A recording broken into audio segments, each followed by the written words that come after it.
4 മാസത്തെ കാത്തിരിപ്പ് അവസാനിപ്പിച്ച് മുൻ ഉപരാഷ്ട്രപതി ജഗ്ദീപ് ധൻഖർ പുതുമധ്യത്തിൽ പ്രത്യക്ഷപ്പെട്ടിരിക്കുകയാണ്. അജ്ഞാത കേന്ദ്രത്തിലായിരുന്ന ധൻഖർ ഇക്കഴിഞ്ഞ ജൂലൈ 21-നാണ് രാജ്യതലസ്ഥാനത്ത് നിന്ന് അപ്രത്യക്ഷനായത്.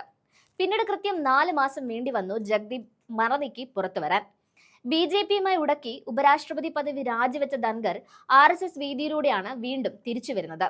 RSS ജനറൽ സെക്രട്ടറി മൻമോഹൻ വിദ്യ എഴുതിയ പുസ്തക പ്രകാശന ചടങ്ങിലാണ് ധൻഖർ എത്തിയത്. ഭോപ്പാലിലാണ് ചടങ്ങ് നടന്നത്. RSSനെ കാര്യമായി പുകഴ്ത്തി സംസാരിച്ച ധൻഖർ ആരോഗ്യവാനായാണ് കാണപ്പെട്ടത്. വലിയ ക്ഷീണമുണ്ടെന്നും അദ്ദേഹം വിശ്രമത്തിലുമാണെന്നാണ് അമിത്ഷാ അടക്കം അറിയിച്ചിരുന്നത്. എന്നാൽ ആ ക്ഷീണമോ രോഗമലട്ടിയതിന്റെ ലക്ഷണമൊന്നും അദ്ദേഹത്തിന്റെ വാക്കുകളിൽ കാണാനില്ലായിരുന്നു. RSS ലോകത്തെ ഏറ്റവും സ്ഥിരതയുള്ള സൈന്യമാണെന്നായിരുന്നു ധൻഖർ പറഞ്ഞത്. തന്റെ അജ്ഞാതവാസത്തെക്കുറിച്ചും അദ്ദേഹം പറഞ്ഞു. 4 മാസമായി ഒരു വാക്ക് മിണ്ടിയിട്ട്, പക്ഷേ അതിന്റെ ഒരു മടിയും തനിക്ക് സംസാരിക്കാൻ ഇല്ല എന്നായിരുന്നു ധൻഖറിന്റെ ആദ്യ വാക്കുകൾ. ഈ 4 മാസത്തിനിടയ്ക്ക് നിരവധി പരിപാടികൾ BJP സംഘടിപ്പിച്ചു. സ്വാതന്ത്ര്യദിന പരിപാടികൾ അടക്കം നടത്തിയിട്ടും അവിടെ ഒന്നും ധൻഖറിന്റെ പേരോ സാന്നിധ്യമോ ഉണ്ടായിരുന്നില്ല. ധൻഖറിന്റെ അഭാവത്തെ പുച്ഛിച്ചു തള്ളിയ അമിത്ഷാ പക്ഷേ കോൺഗ്രസ് അടക്കമുള്ള പാർട്ടികളുടെ ചോദ്യത്തെയും ആരോപണങ്ങളെയും തള്ളിക്കളയുകയാണ് ചെയ്തത്. BJPയുടെ വീട്ടുതടങ്കലിലാണ് മുൻ ഉപരാഷ്ട്രപതി എന്ന രീതിയിലുള്ള ആക്ഷേപം ഉയർന്നെങ്കിലും BJP പ്രതികരിച്ചില്ല. നിലവിൽ RSS ഒരുക്കിയ സംരക്ഷണയിലാണ് ജഗ്ദീപ് ധൻഖർ പുറത്തിറങ്ങിയതെന്ന് പറയുന്നതിൽ തെറ്റ് പറയാൻ സാധിക്കില്ല. രാജ്യം ഭരിക്കുന്ന BJPക്ക് മുകളിൽ ഒരു സംഘടന നിലവിലുണ്ടെങ്കിൽ അത് RSS ആണ്. അതുകൊണ്ട് ധൻഖറിനെ പുറത്തു കൊണ്ടുവരാൻ RSS തീരുമാനിച്ചാൽ പിന്നെ അമിത്ഷാ തടഞ്ഞാലും നടക്കില്ലെന്നതാണ് വാസ്തവം.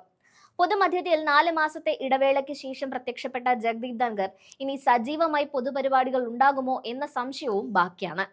ഒരു മുന്നറിയിപ്പും ഇല്ലാതെയാണ് ജഗ്ദീപ് ധൻഖർ ഉപരാഷ്ട്രപതി പദവിയിൽ നിന്ന് പടിയിറങ്ങുന്നത്. പെട്ടെന്ന് ബ്രേക്കിംഗ് ന്യൂസായി രാജിക്കാര്യം മാധ്യമങ്ങൾ പുറത്തുവിട്ടപ്പോൾ അക്ഷരാർത്ഥത്തിൽ എല്ലാവരും ഞെട്ടി. കാരണം അടുത്ത ദിവസത്തേക്കുള്ള പല പൊതുപരിപാടികളും ധൻഖറിന്റെ ഓഫീസ് സ്കെഡ്യൂൾ ചെയ്തിരുന്നതാണ്. അതെല്ലാം നിലനിൽക്കെയാണ് ധൻഖർ രാജിവെച്ചൊഴിഞ്ഞത്. അതിന് പിന്നാലെ ജഗ്ദീപ് ധൻഖറിന്റെ രാജിയിൽ വെളിപ്പെടുത്തലുമായി RSS സൈദ്ധാന്തികൻ S ഗുരുമൂർത്തി രംഗത്ത് വന്നിരുന്നു. ധൻഖർ ഭരണകക്ഷിക്ക് ചേരാത്ത രീതിയിൽ പെരുമാറിയതിനാലാണ് അദ്ദേഹത്തിന് സ്ഥാനമൊഴിയേണ്ടി വന്നതെന്ന് ഗുരുമൂർത്തി പറഞ്ഞു. ഏതോ വിഷയത്തിൽ സർക്കാരുമായി അഭിപ്രായ വ്യത്യാസമുണ്ടായി. ഭരണകക്ഷിക്ക് അദ്ദേഹത്തോട് സ്ഥാനമൊഴിയാനും രാജിവെക്കണമെന്ന് പറയാനും അവകാശമുണ്ട്. ഇംപീച്ച്മെന്റിന് സർക്കാർ നീക്കം നടത്തിയിരുന്നതായും ഗുരുമൂർത്തി വെളിപ്പെടുത്തി. ഇംപീച്ച്മെന്റ് നടപടി നേരിട്ട് നാണം കെട്ടി ഇറങ്ങിപ്പോരേണ്ടി വരുമെന്ന അപകടം തിരിച്ചറിഞ്ഞാണ് അത്തരം ഇടപാടുകൾക്ക് നിൽക്കാതെ ധൻഖർ കളം വിട്ടത്. BJPയോ കേന്ദ്ര സർക്കാരോ ഇക്കാര്യങ്ങൾ നിഷേധിക്കുന്നുമുണ്ട്. അനാരോഗ്യത്തെ തുടർന്നാണ് ജഗ്ദീപ് ധൻഖർ ഉപരാഷ്ട്രപതി പദവി രാജിവെച്ചതെന്നാണ് ഇന്നും കേന്ദ്ര സർക്കാരും BJPയും അവകാശപ്പെടുന്നത്. ഡൽഹിയിലെ വസതിയിൽ നിന്ന് നോട്ടുകെട്ടുകൾ കണ്ടെത്തിയ സംഭവത്തിൽ ജസ്റ്റിസ് യശ്വന്ത് വർമ്മയ്ക്കെതിരായ ഇംപീച്ച്മെന്റ് നടപടിയിൽ കേന്ദ്ര സർക്കാരും ജഗ്ദീപ് ധൻഖറും 2 ധ്രുവങ്ങളിലായതാണ് രാജിയിലേക്ക് നയിച്ചതെന്ന് ഇപ്പോൾ വ്യക്തമാവുകയായിരുന്നു. ഇംപീച്ച്മെന്റ് നടപടികൾക്ക് മുൻകൈ എടുക്കുമെന്ന് കേന്ദ്ര സർക്കാർ ഉപരാഷ്ട്രപതിയായിരുന്ന ജഗ്ദീപ് ധൻഖറിനെ അറിയിച്ചിരുന്നു. പ്രധാനമന്ത്രി മോദിയുമായി നേരിട്ട് സംസാരിക്കാനുള്ള സാഹചര്യം ധൻഖർ തേടിയെങ്കിലും ഫലം കണ്ടില്ല. ധൻഖറിനെ കാണാൻ കൂട്ടാക്കാതെ മോദി മാറി നടക്കുകയും ചെയ്തു. ഇതോടെ ഇനി മറ്റൊരു മാർഗവും ഇല്ല എന്ന് തിരിച്ചറിഞ്ഞ ധൻഖർ രാജിപ്രഖ്യാപനം നടത്തുകയുമായിരുന്നു. ഏകദേശം 3 വർഷത്തോളം രാജ്യസഭാ അധ്യക്ഷനായി ധൻഖർ സേവനമനുഷ്ഠിച്ചു.